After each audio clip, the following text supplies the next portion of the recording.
প্রিয় দর্শক, আজকে একটা বড় ধরনের খবর আছে।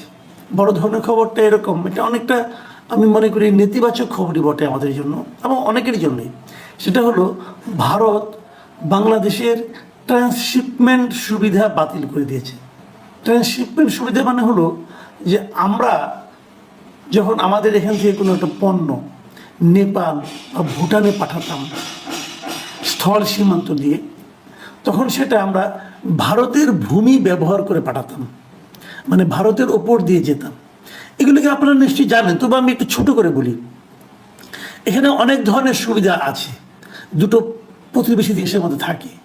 একটা হলো ট্রানজিট সুবিধা, একটা হলো ট্রান্সশিপমেন্ট সুবিধা, একটা হলো করিডোর সুবিধা, এরকম অনেক কিছু থাকে।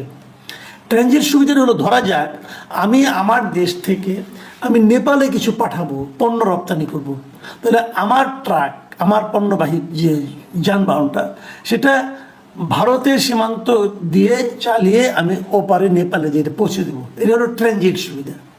আর ট্রান্সশিপমেন্ট সুবিধা হলো যে আমার পণ্যটা আমার সীমান্ত পর্যন্ত যাবে, এখান থেকে ভারতের যে ভূখণ্ডটুকু আমি পার হবো, সেটা আমি ভারতের কোনো পরিবহন দিয়ে পার হবো, মানে ভারতের একটা ট্রাক সীমান্তে এসে আমার ট্রাক থেকে মালামালগুলো ভারতীয় ট্রাকে উঠাবো, উঠিয়ে ভারতের ট্রাক সেটা নেপাল পর্যন্ত পৌঁছে দেবে।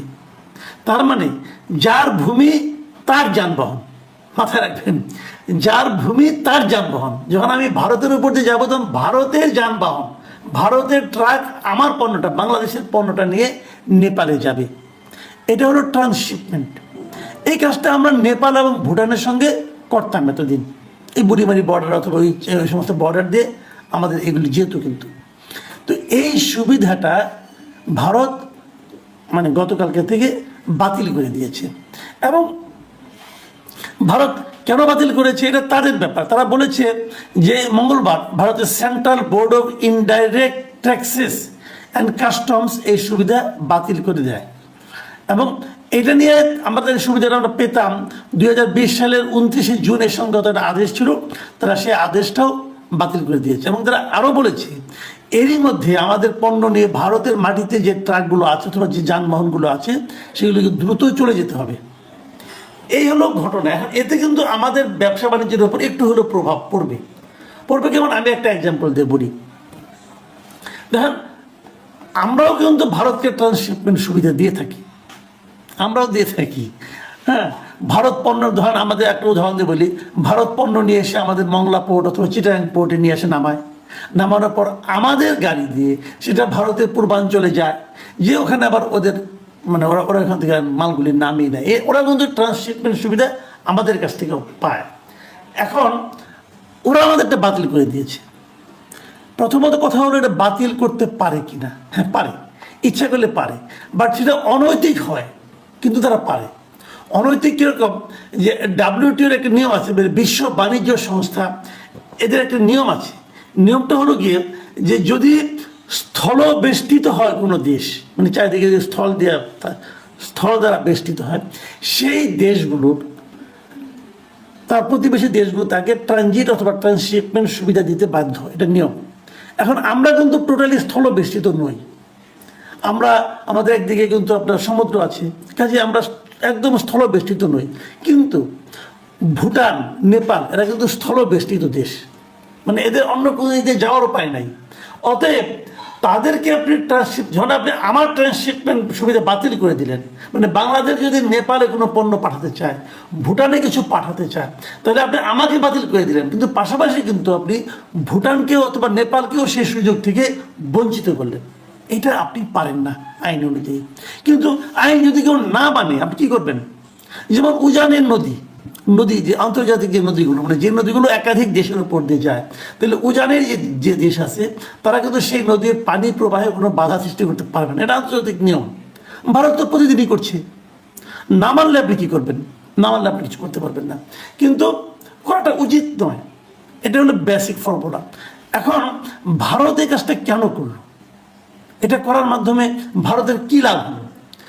ভারতের, কারণ আমাদের ট্রান্সশিপমেন্ট হলে কিন্তু ভারতেরও লাভ আছে, কারণ ওখানে ভারতের যানবাহন ব্যবহৃত হচ্ছে, ওখানে একটা ফিও দেওয়ার ব্যাপার আছে, কিন্তু ভারতের কিন্তু কিছু ইনকামই হতো, কিন্তু ভারত সেই ইনকামটাকে মানে আপনার না নিয়ে ওটাকে নষ্ট হয়ে যাবে জেনেও তারা কিন্তু এরকম একটা করলো, এবং এটা করার মাধ্যমে এতটুকু অন্ততপক্ষে প্রমাণ হলো যে ভারত আমাদের সঙ্গে আর আগের মতো সুসম্পর্ক রাখতে চাচ্ছে না। ভারত অবশ্য বলছে যে তাদের যারা রপ্তানিকারক আছে তারা নাকি বলেছিল যেন আমাদের ট্রান্সশিপটা বাতিল করা হয়, মানে তারা হয়তো আমরা না গেলে, আমরা যদি ভুটানে কোনো পণ্য পাঠাতে না পারি, নেপালে কিছু পাঠাতে না পারি, তাহলে হয়তো ভারত থেকে সেগুলি যাবে এবং ভারতের ব্যবসায়ীদের লাভ হবে। এই কারণে ভারতের ব্যবসায়ীদের দিক থেকে একটা দাবি ছিল বলে বলা হয়ে থাকে। সেটা হতে পারে, কিন্তু প্রশ্নটা হলো আপনি তো বিশ্ব বাণিজ্যের একটা নিয়ম নীতি আছে, সেই নিয়ম নীতিকে লঙ্ঘন করে এই কাজটা আপনারা করতে গেলেন কেন? বিষয়টা কিছুই না। বিষয়টা হলো আপনাদের মাথায় রাখতে হবে যে ভারত ইদানিং আমাদের সঙ্গে সে আগের সম্পর্কটা আর বজায় রাখছে না। আমাদের দেশের কেউ পর্যটনের জন্য ভারত যেতে পারছে না, ভারত তাদের ট্যুরিস্ট ভিসা বন্ধ করে দিয়েছে। এখন যদি বলেন কেন দিয়েছে, দিতেই পারে, যে কোনো রাষ্ট্রের অধিকার আছে, তা আমি দেবো না, আমার ইচ্ছা আমি দেবো না, আপনার সঙ্গে আমার সম্পর্ক ভালো না, আপনার দেশের লোকজনকে আমি আমার দেশে চাই না, হতে পারে। অথবা আপনার দেশের লোকজন আমার জন্য ঝুঁকিপূর্ণ, হতে পারে। অথবা আপনারা আমাকে গালাগালি করেন, আপনাদের আমি যেতে দিব না, এটাও হতে পারে। এখন কোনটা হয়েছে আমি জানি না, কিন্তু কিছু একটা হয়েছে, সেই জিনিসটা আমরাও বুঝতে পারি। আমাদের হাসিনা সরকার চলে যাওয়ার পর কোনো সন্দেহ নাই ভারত দুঃখিত হয়েছে, সেই দুঃখের একটা বহিঃপ্রকাশ হতে পারে। আমরা বলতে পারবো না আসলে কি হয়েছে, সুনির্দিষ্টভাবে বলার তো কোনো সুযোগ আমাদের নাই। কিন্তু একটা জিনিস তো বুঝি যে ভারত এরই মধ্যে অফিসিয়ালি ভারতের সেনাপ্রধানও একবার বলেছেন যে একটা গণতান্ত্রিক সরকার যখন আমাদের এখানে আসবে তখন তাদের সঙ্গে তাদের সম্পর্কটা ভালো হবে। আমাদের এই বর্তমান সরকারকে ওনারা গণতান্ত্রিক মনে করেন না, এবং মনে না করার প্রচুর কারণ আছে। আসলে যেটা গণতান্ত্রিক সরকার না, আমরা দাবি করি এটা বিপ্লবের মাধ্যমে, গণ-অভ্যুত্থানের মাধ্যমে গঠিত হয়েছে, কিন্তু এটা তো গণতান্ত্রিক সরকার নয়, জনগণের ভোটে তো এই সরকার হয়নি।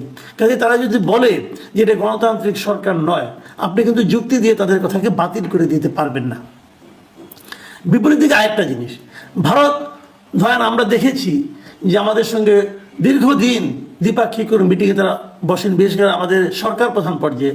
সর্বশেষ তারা বসলো এই বিমস্টেক সম্মেলনকে কেন্দ্র করে, সেখানে দুই পক্ষের নেতারা একসঙ্গে বসেছিলেন, নরেন্দ্র মোদী এবং ডক্টর ইউনূস বসেছিলেন। সেটা নিয়েও নানা কিছু হয়েছে, কিন্তু নানা কিছু কি হয়েছে সেই সম্মেলনের পর সেখানে কি কি আলাপ হয়েছে সেটা নিয়ে আমাদের পক্ষ থেকে যে বিবৃতিগুলি প্রচার করা হয়েছে, আমাদের প্রধান উপদেষ্টা যিনি প্রেস সেক্রেটারি তার বক্তব্য যখন প্রচারিত হয়েছে বিভিন্ন পত্রপত্রিকায়, সেই বক্তব্য কিন্তু ভারতীয় মিডিয়াগুলো খুব ভালোভাবে নেয়নি, বলেছে এটা একটু দুষ্টামিপূর্ণ বক্তব্য, এটা রাজনৈতিক উদ্দেশ্য প্রণোদিত, রাজনৈতিক প্রভাবিত বক্তব্য, এগুলো তারা কিন্তু বলেছে।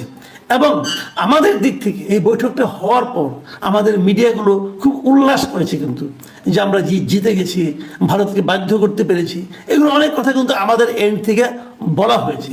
এবং সেই বলাটাও ভারত যদি স্বাভাবিকভাবে না নেয়, এবং তারা যে স্বাভাবিকভাবে নেয় নাই তার প্রমাণ দেওয়ার জন্য যদি তারা এই কাজটা করে থাকে, তাহলে সেটাকেও কিন্তু আপনি একেবারে উড়িয়ে দিতে পারবেন না।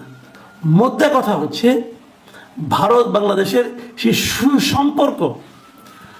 সুসম্পর্কের কোনো প্রমাণ ভারতের এই সর্বশেষ গৃহীত পদক্ষেপের দ্বারা প্রতিফলিত হচ্ছে না। আমরা এই ধরনের সামনে আরও কিছু হবে কিনা আমি জানি না, এই সরকার এটা কীভাবে এটাকে মোকাবেলা করবে সেটা আমি জানি না। আমাদের জন্য ব্যবসায়িকভাবে একটা ধাক্কা বটে। এখন কি আপনি কি তাহলে আমরাও কি তাদের সব কিছু সুযোগ সুবিধা, ট্রানজিট অথবা ট্রান্সশিপমেন্ট সব কি বন্ধ করে দেবো? দিলে কি এই জেদাজেদির ফল কি আমাদের জন্য ভালো হবে, নাকি ওইটা পাল্টা চাপ দেওয়ার জন্য? আমাদের দিক থেকে কোনো চাপ যতটুকু দেওয়া সম্ভব দেওয়া উচিত হবে, সেটাও আমাদের যারা নীতি নির্ধারক আছেন তারা বুঝবেন। কিন্তু আমি অন্ততপক্ষে এতটুকু বুঝতে পারি যে এই ঘটনাগুলো আমাদের দেশের বাণিজ্যের জন্য, আন্তর্জাতিক বাণিজ্যের জন্য কোনো ভালো পদক্ষেপ নয়। আমরা কিছুটা হলেও চাপে পড়ব। এমনি ট্রাম্পের এক চাপ আছে, তারপরে যদি এই চাপও আসে, আমি জানি না আমাদের ক্যারিজমেটিক গভর্নমেন্ট সেটাকে কীভাবে মোকাবেলা করবেন, কিন্তু সামনের দিনগুলিকে খুব স্মুথ মনে